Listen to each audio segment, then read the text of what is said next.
How to close sellers over the phone. What's up, guys? Zach in here, and in today's video, I'm gonna show you exactly how to close your sellers over the phone in virtual wholesaling real estate. So before I get into it, before I share you my closing acquisition secrets, my absolute amazing closing line for getting these deals done in virtual wholesaling, do me a big favor and smash that like button and subscribe, get the most free value from me, and let's get in the video. So acquisitions in virtual wholesaling is a very tricky thing. It's not like actual wholesaling real estate in person where you can kind of go in front of the person face to face, mano a mano, and really bring the price down very well there. Unfortunately, in virtual wholesaling, it's a lot tougher to get price discounts, and you're going to have to be a lot more slicker in your conversations and your closing than if you're doing it in person. But don't be fearful. You can actually absolutely get tons of rapport in wholesaling in virtual wholesaling with your acquisitions. And let's bring down exactly over the phone how to start closing these deals. So number one, if we're in virtual wholesaling real estate and we are already going through the marketing, we're going through everything, and someone said they're interested in selling the property, how are we going to go from there to getting that contract signed so you get that virtual wholesaling money? So the number one thing is to make sure the seller is qualified. To make sure your seller is qualified, you have to ask them these 4 questions. Number one, their motivation. Number 2, their condition, their time frame for selling, and lastly, their price. So to ask these questions, number one, for motivation, hey, why are you looking to sell the property? Next year's condition, and what's the condition of the property? Again, in virtual wholesaling, you're going to put a lot more emphasis over the phone on condition, not because you really care the condition too much, but really the more you get into condition, it's a big chance for them to talk more. And the more they talk, the better chance of us finding a rapport piece, finding a true motivation for selling the property, finding maybe an issue with the condition we can bring price down. This is really important, guys. I feel like condition is probably one of the most important things. It's one of the most slept on things that no one really talks about in virtual wholesaling. So we're not going to make this a complete interrogation per se, but we really want to get down to the nitty gritty of why someone's looking to sell the property. So we're bringing through the motivation. Now we're getting through the condition. We're going to ask them about the flooring. Is the kitchen updated? Is the bathroom updated? How's the roof? How's the AC? Is there a pool? How's the pool? The age of the property. This is going to be really important stuff we can use later down the road when it comes to our closing line. Next, the time frame. Are they looking to sell within a week, a month, 4 months? We really got to figure that out. And lastly, the price. Again, price, we're going to try to get a ballpark range out of the seller here now. And sometimes they're not going to give it to you, and you need to get the offer from them first. So we're not going to push it too much. But the number one thing I can recommend here is try to get a ballpark range from the seller. Hey, Mr. Seller, do you have a ballpark of how much you really need to sell the property for? And generally, you want to get an answer, and there's, I don't. Well, if you knew, what would it be?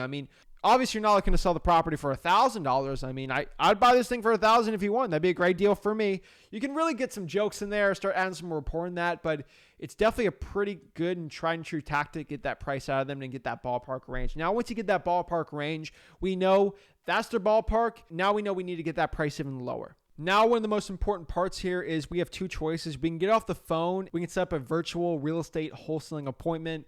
Make sure, for example, if this is a husband, make sure the wife is on the phone for the virtual appointment. I would recommend getting off the phone there. Most people, you can't close that deal instantly.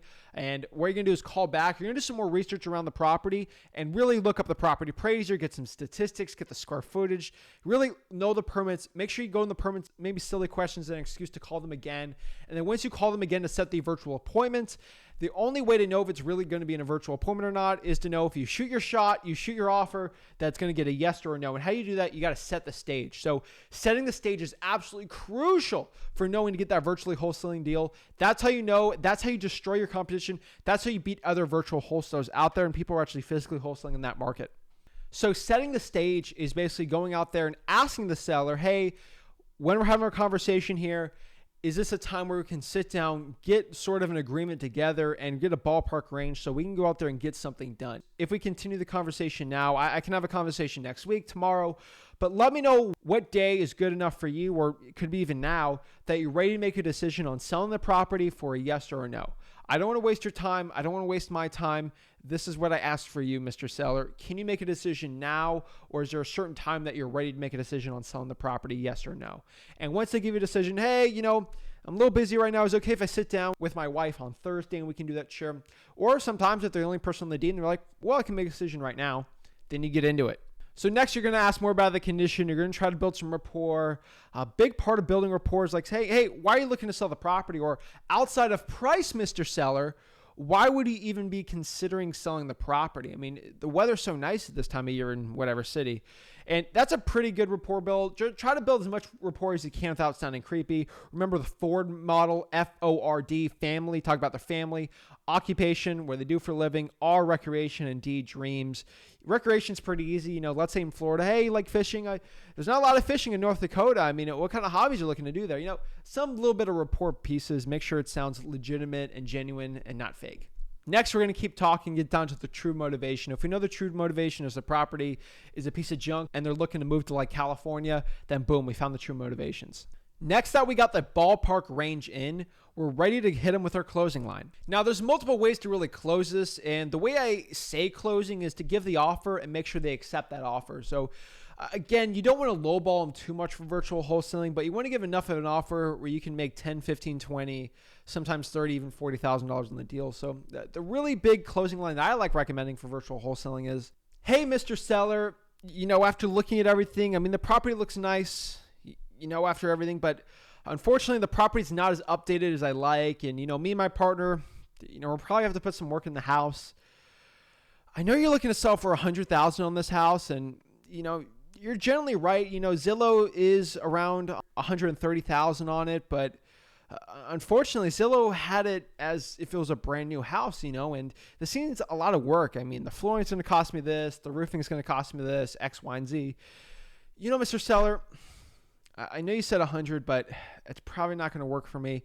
It's going to have to be slightly lower. We're still, you know, we have a number together, which I know we can work for this. It's not too far off, but I mean, if I was able to close this property in, you know, a month, me and my partner can, you know, what number works for you? Get this done in a month. What number works for you there? And then shut up, like zip, like we're going to zip, lock key, we're going to throw that key away, and we're going to have them talk and, you know, negotiate the best price from there and get the deal done. So once you negotiate, get the best price possible, you're going to stay on the phone and they say, oh, you know, 80 works for me. And, you know, we negotiate 70, they're stuck at 80, you get it done. They're like, okay, Zach, $80,000 works for me. What we're going to do here is say, hey, Mr. Seller, okay, I'm glad we have an agreement here. What I'm going to do is I'm going to stay on the phone with you.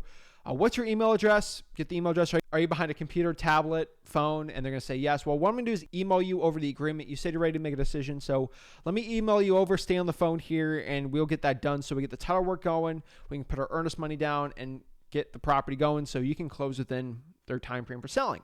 I recommend a .loop, DocuSign. There's Adobe. There's plenty of e-signature services out there that do it for free or paid. And what you're going to do is send it to their email, send your contract over, make sure it's easy and simple for them, and make sure that they sign it on the e-signature there. And make sure it's their official full name on the deed, and you should be good. Make sure it's signed. Then boom, you got the virtual wholesaling real estate contract signed.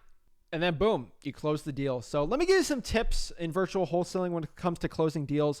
I think this is a pretty important one because I brushed over the broad strokes of closing deals over the phone, but I want to give you some little hidden tips that could really help you out. I think number one, when it comes to closing these virtual wholesaling deals, is your tonality. I think the way you have your tone out with the seller is going to be very important. I recommend matching the tone or being a chameleon with your seller. That's probably going to help you the best. So if your seller's going out here and they're talking very slow and drawn out, I would probably recommend being a little more slower or drawn out in your conversations. Now, if they're talking very high, aggressive, and hyper, then you're going to have to match them there, match the tonality. Again, sellers like people that are like them. So if you're going to have to be like them, you want them to like you a little more to get that deal done. Next here is patience. You know, it's going to be a little more patient when you're dealing with like a 60-year-old seller and they're not really understanding the e-signature, and you got to keep going with them. Give them the email again and go over everything. They're going to have a lot of questions when you bring them that agreement. You're going to have to be very patient with the seller and be very positive. And again, get some customer service skills in there, and it'll help you get that deal done if you're very transparent, you're very informational, and you can take the time to help the seller out with a smile on your face. And that's kind of the next tip, is have a smile on your face when you're talking to the seller and getting everything closed. It'll help you out a lot. Last couple things here is empathy and rapport. I'm telling you, have empathy with their seller and their situation. Help them out. Don't have sympathy, have empathy. Next year's rapport. Make sure you have that rapport built in that connection. It's going to help you out a lot. And lastly, I cannot stress this enough. Confidence is going to be key here if you want to get these deals done or not. Let me say this one more time. You're going to have confidence when you give that offer, and you're going to have conviction in your soul that you can go out here and get that deal done. If you do not have conviction in your soul that you can go out here and get this deal done, you're probably not going to have success in this business. So having conviction in your soul and confidence that you can help the seller out is going to be key for you getting this deal done or not. That's the difference I've seen with virtual wholesalers that do really well in this business and virtual wholesalers that don't. It comes down to confidence. So go out there, have confidence, have a smile on your face, help sellers out, and get these deals closed over the phone, guys. That's it, guys. So I appreciate it. If you got any value out of this video, remember, please smash the like button and subscribe. Do 2 videos a day on this channel, and we're here to help you out even more in wholesaling real estate. So smash that like button and subscribe. Comment below any of your virtual wholesaling tips. I'd love to hear them and love to see how you guys close your virtual wholesaling deals. So thank you, guys. Really appreciate it, and see you tomorrow. Thanks, guys. God bless.